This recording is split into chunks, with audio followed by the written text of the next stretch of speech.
Now, welcome back to Odd Socks. Now, I thought I would do a little catch-up video on our chickens. I haven't really done much filming with the chickens. And this little guy, well, girl, is one of my skylines. Now, it looks a bit cockerel, doesn't it? But I can guarantee you it's laid an egg. I caught it the other day laying an egg, even though it does look a little bit male. But this is one of my skylines, and this one lays blue eggs. Now, this one we called Greg. The chickens are attacking the camera.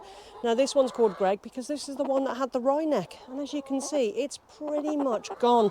There is a slight kink in its neck.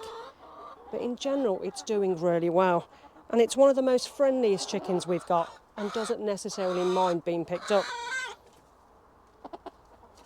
And again, this one lays the blue eggs. So we have 11 chickens here. We have 3 white Sussexes, 2 Moran Stars, 3 Speckledies, and I think 1 white Leghorn and 2 or 3 of the Skylines. I've lost count of my numbers. And they're doing incredibly well. And in fact, for the last couple of weeks, they have been laying. The first one to lay was one of the Speckledies. Now, that started laying at 17 weeks, and we were kind of took a bit by surprise. We'd built the nest boxes onto the sides of our coop, and of course this is our completely recycled coop, apart from a couple of pieces of wood that we had to buy. But we hadn't actually done the separation, and we'd actually closed it off because we didn't want them to start using the nest boxes to sleep in, making them a real mess before they started to lay. Now, you can see here, we've got this horrendous plastic covering on top of our roof. There's a simple reason for that.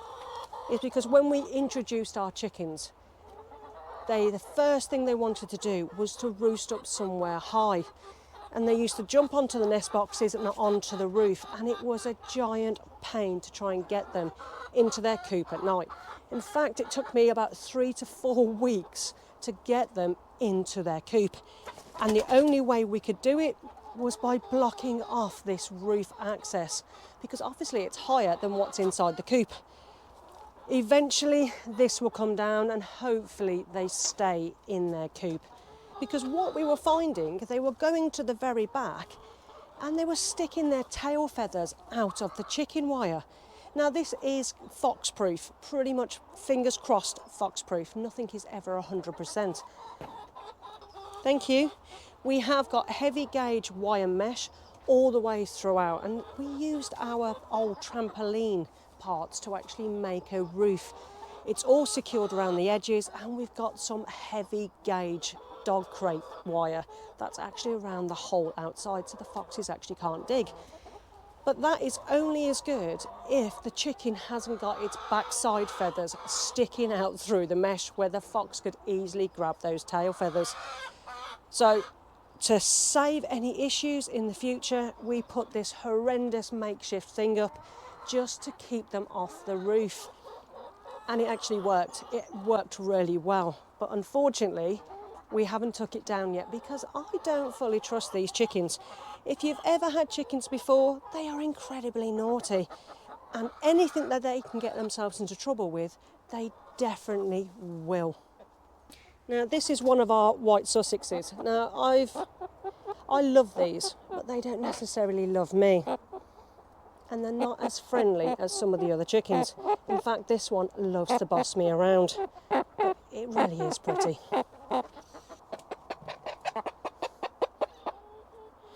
Now, this is one of my Morans, my most beautiful bird. I absolutely love these birds. Now, they don't like to be handled. Well, these ones don't anyway. My last lot, which I lost to foxes, did. And I really did enjoy having those chickens. But these ones always look like they're going to try and murder me. And they're just looking for that perfect opportunity to peck my face or my eyes.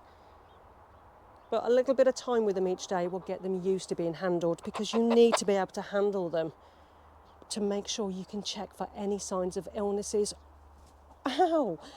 or injuries to the birds.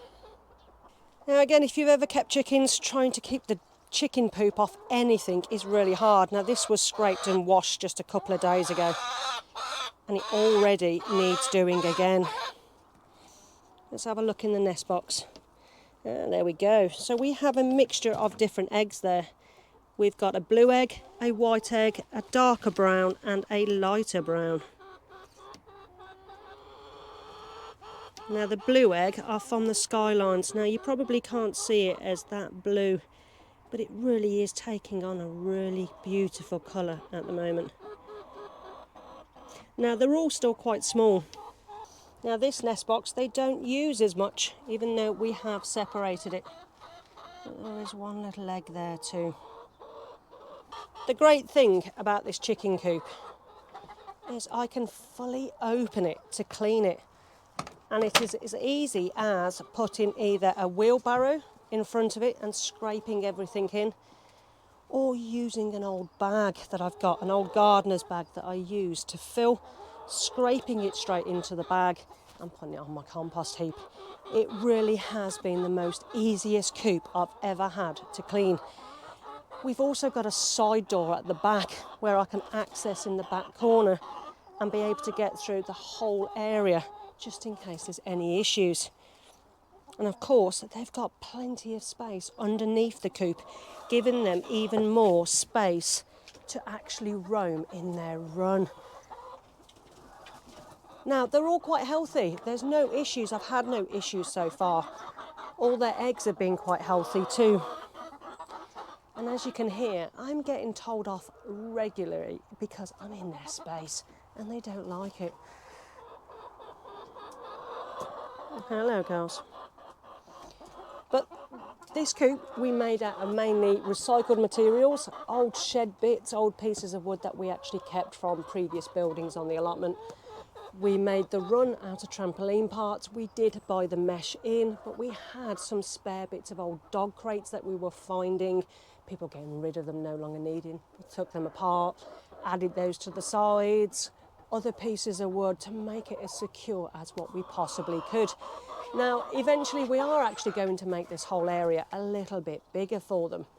And I think that's going to be a project for our winter months. But at the moment we've got a tarp over the top, so it keeps this area much, much drier. Now the floor's looking a bit worse for wear at the moment, but it does get regularly raked over.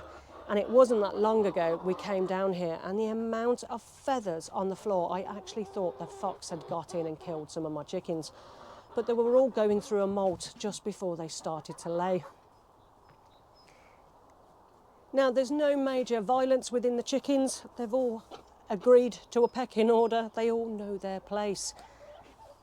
But I don't think I would ever introduce any new chickens into such a large flock at the moment in this area. I think it really would cause trouble. And to be honest, I don't think I need any more than 11 chickens. I know. I'm allowed to cough. Thank you. So these girls are quite vocal, but obviously they're not crowers. But they do make a lot of noise, so bear that in mind. Just because they're not cockerels doesn't mean people aren't going to make complaints. Now I'm using a hemp horse bedding, so a lot of the dust is being extracted. And I'm finding this stuff much, much better than the wood shavings I was using previously. This stuff seems to soak up their poops and that kind of mess much, much easier. Shh. What?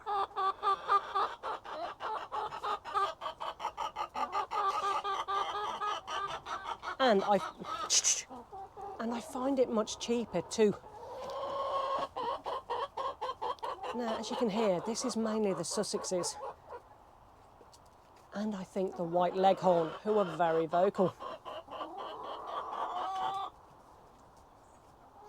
Now, I know people say not to build coops with wood and everything else, but the price of a plastic coop to help with red mite would be horrendous for this size flock, and I'm not willing to spend that amount of money.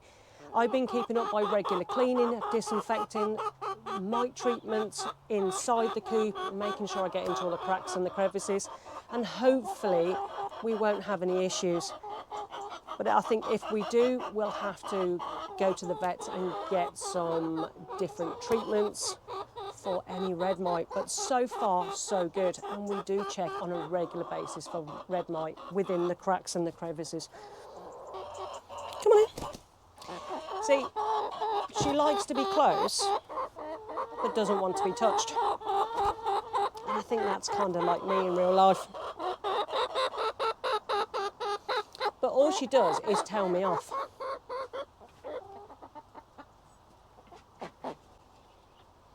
But I do love white Sussexes. But we had one a few years back, and it absolutely hated me. And it used to chase me around or try to attack me every time I went anywhere near the run. It was a giant pain in the backside. Loved my husband, loved my daughter, but me, no. And all I keep getting is being told off by these white Sussexes. It must be a genetic thing. Ow!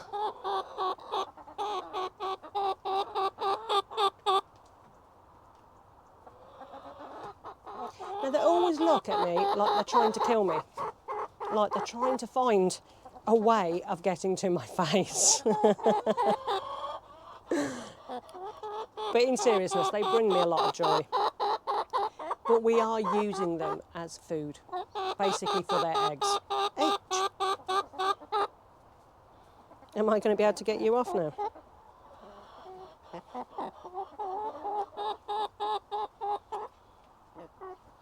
So I think it's quite important that you touch or handle your chickens really regular, because it really does help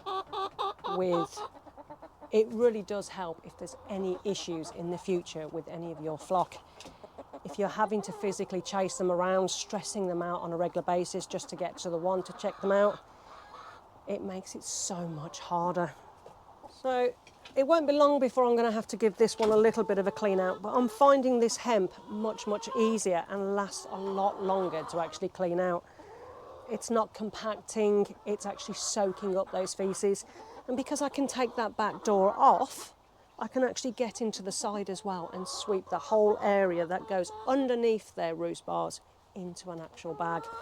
Again, making it so much easier. And I think that's the key to keeping chickens long term. You don't want something to be really difficult to do, because it will be very easy to lapse into the care of the chickens, especially when it comes to hygiene and health within their coop and their run. Now I'm waiting for another delivery of wood chip, but I'm trying to get some that hasn't got so much leafage in. And I think it probably will be, as the leaves drop, I'll get some more wood chip for this run area. And then some of this can be raked out, and I'll pop some more fresh in there.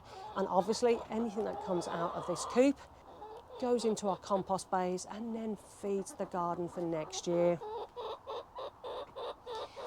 So that's our chickens so far. All happy, all healthy, all doing really well. If not a little bit squawky. Now eventually I'm going to put some more playthings in their run themselves to keep them more occupied.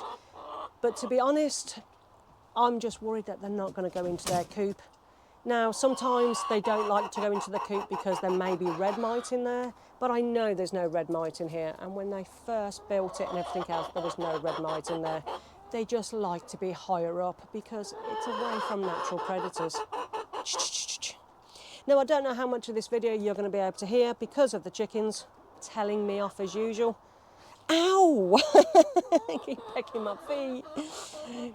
But that's it for this video. I just thought I'd show you the chickens and how well they're doing, and that we're finally getting some fresh eggs.